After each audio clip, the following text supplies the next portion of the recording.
Are you a pothead, Focker? Hey, today we're going to tackle the hot topic of marijuana use on the podcast.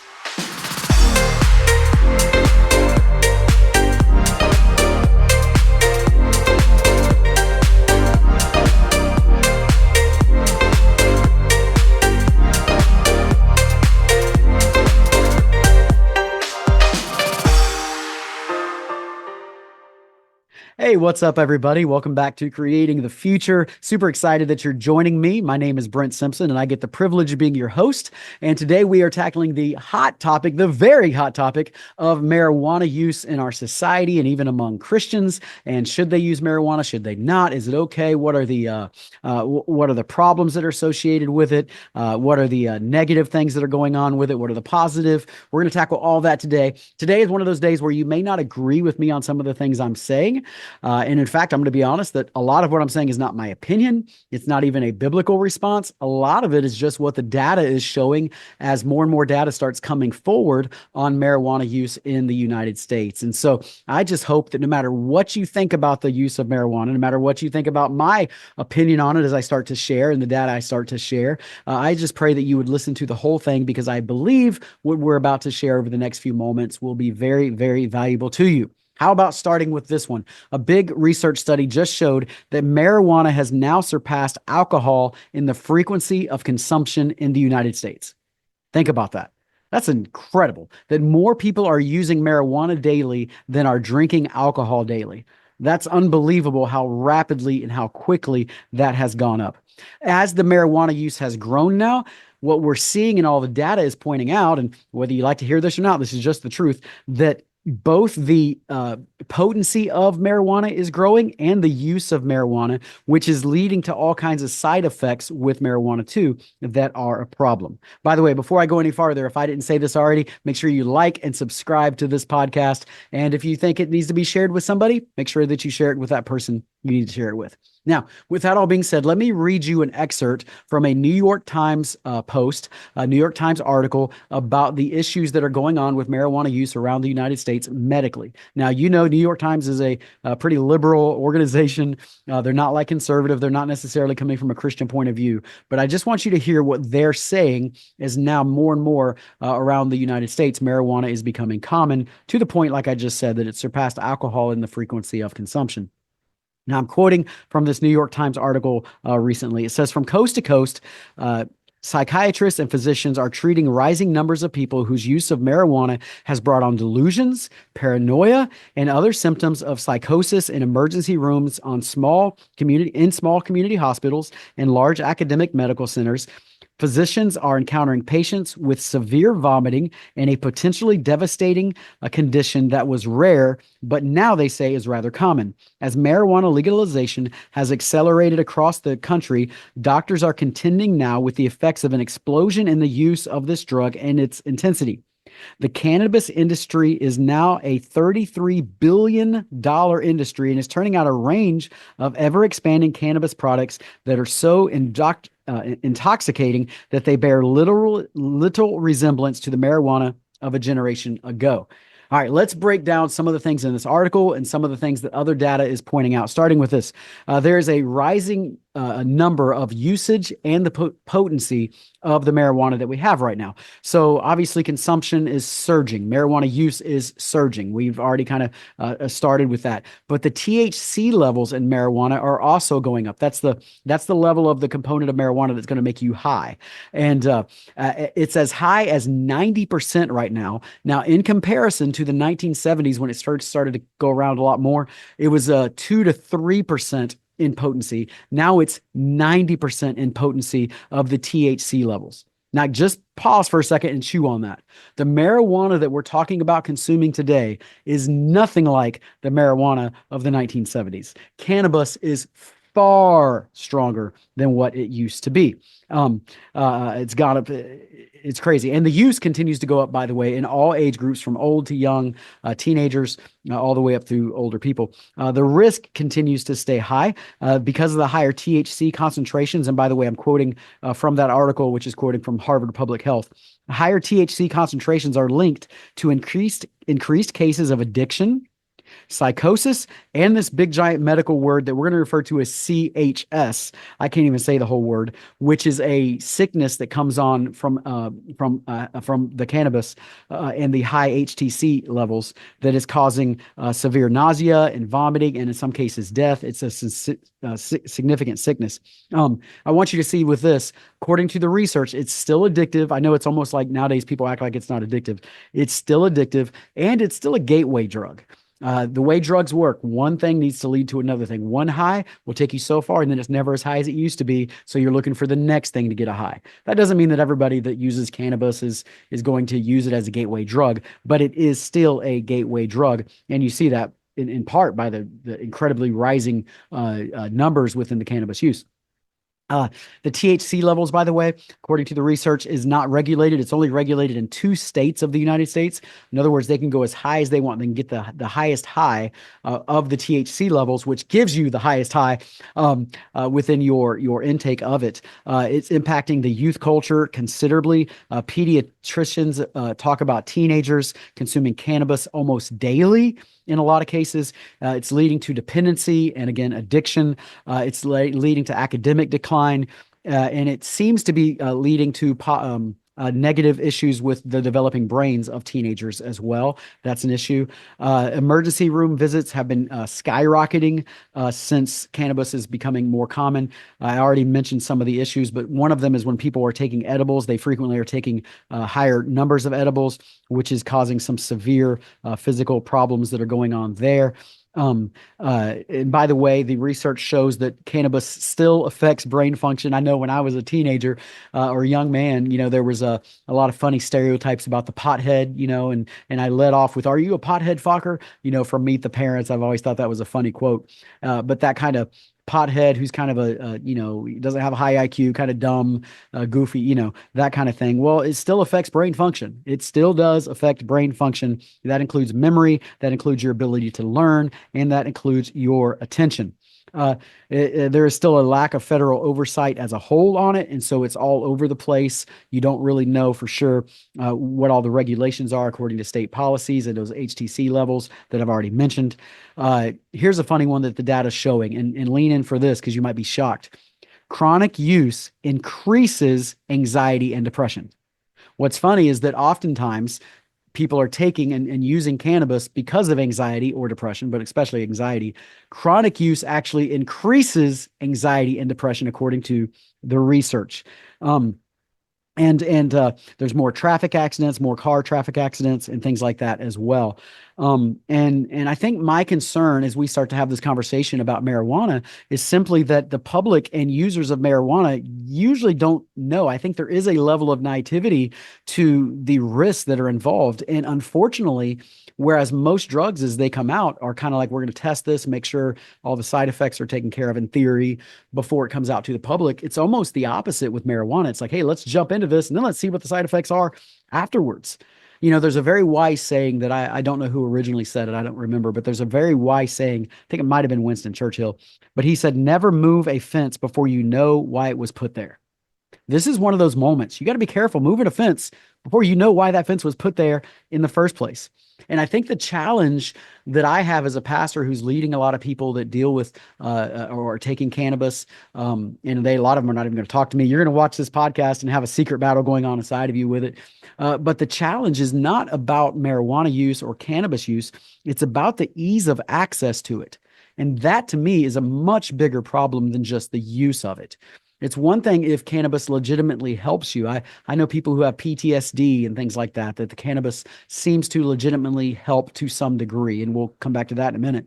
But it's a whole nother thing when it's just this ease of access, and anybody who says they have anxiety can suddenly go get a marijuana card, which is what's happening, which is why marijuana is now being consumed more than alcohol in the United States, which is just crazy. And the ease of access is causing problems. And I don't know if you know this or not, but Oxycontin, for instance, is not an issue everywhere. In many states, in most states, it's an issue, but not in every state. So states like California and Texas, it's not nearly as big as an issue as it is in Georgia and Alabama, for instance. And the reason for that is because there's what's referred to as triplicate laws that the doctors, when they're going to prescribe Oxycontin, they have to do a triplicate form, which makes it just more work for the doctor to prescribe oxy.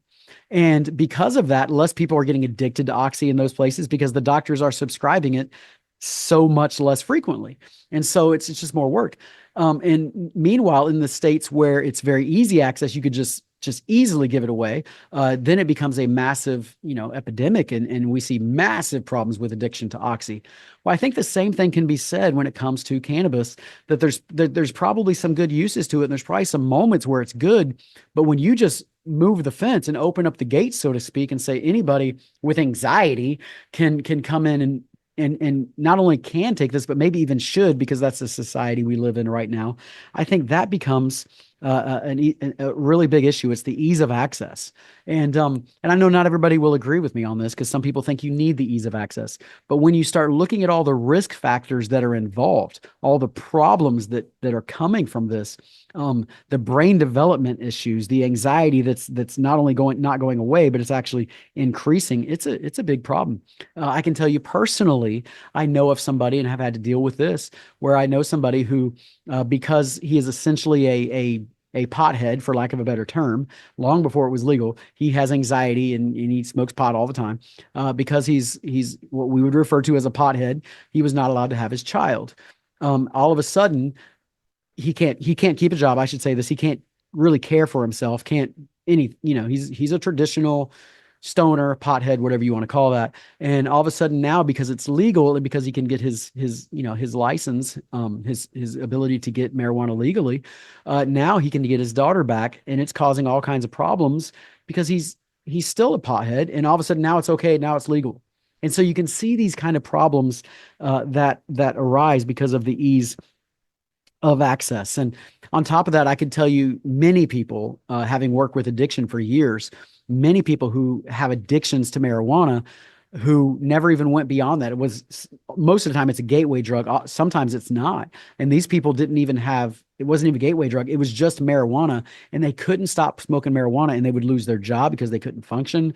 They would lose their family because they couldn't function. And they literally would lose everything because of cannabis.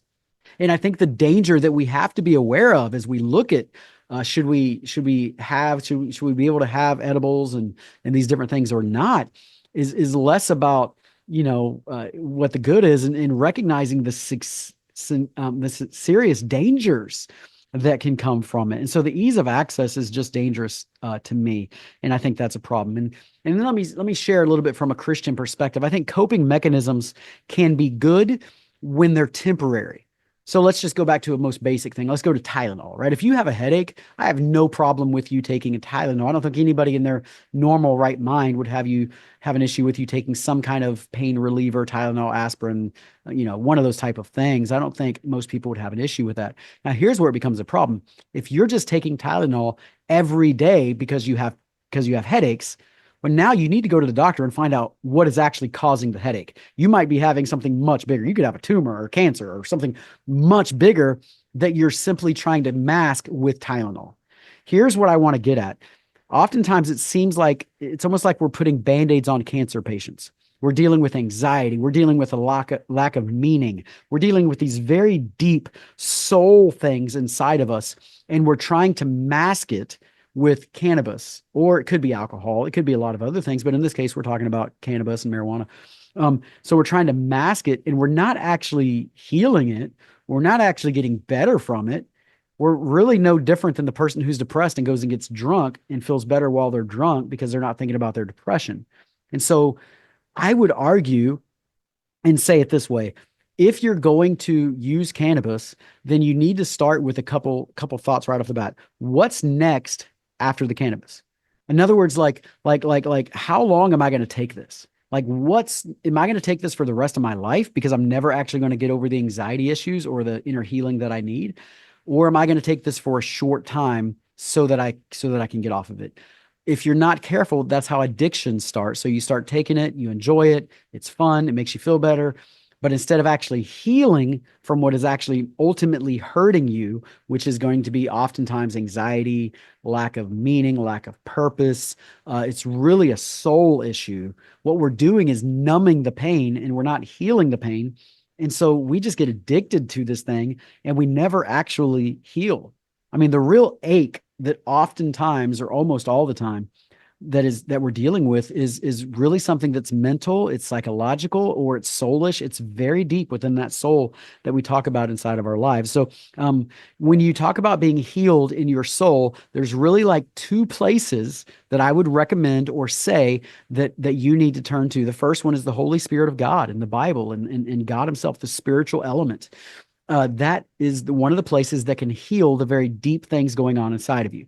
Now, I'm not going to crucify you if you're using cannabis edibles in the meantime while you're healing, but just be careful that you don't turn that into like, this is just my lifestyle from now on, and that's just what it's going to be. You need ultimate healing and turning to Jesus.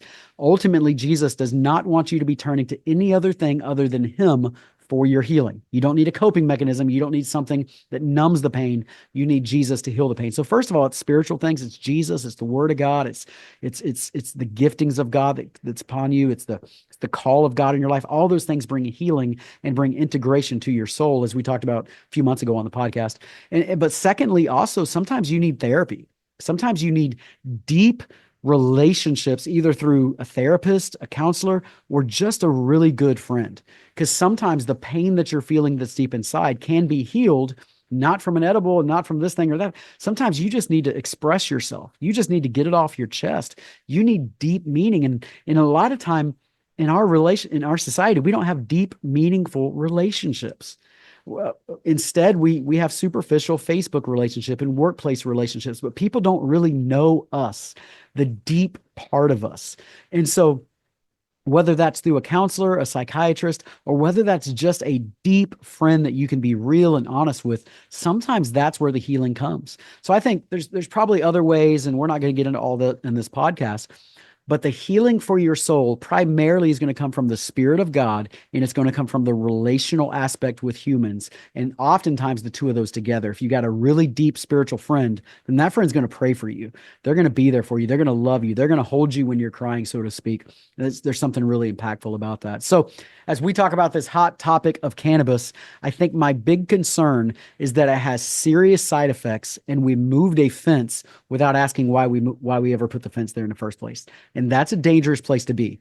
And don't start taking cannabis or edibles, whatever, without seriously contemplating what are the issues that could arise from this.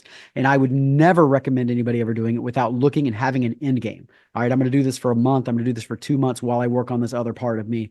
Because ultimately, I would look at it sort of like Tylenol. If you got to keep taking it every day, you probably have a deeper issue going on, and you need to be healed from the deeper issue, not just the Tylenol that gives you an occasional headache. So with that being said, that's my thoughts on that subject. I know it's a tricky subject. I know not everybody will agree with me.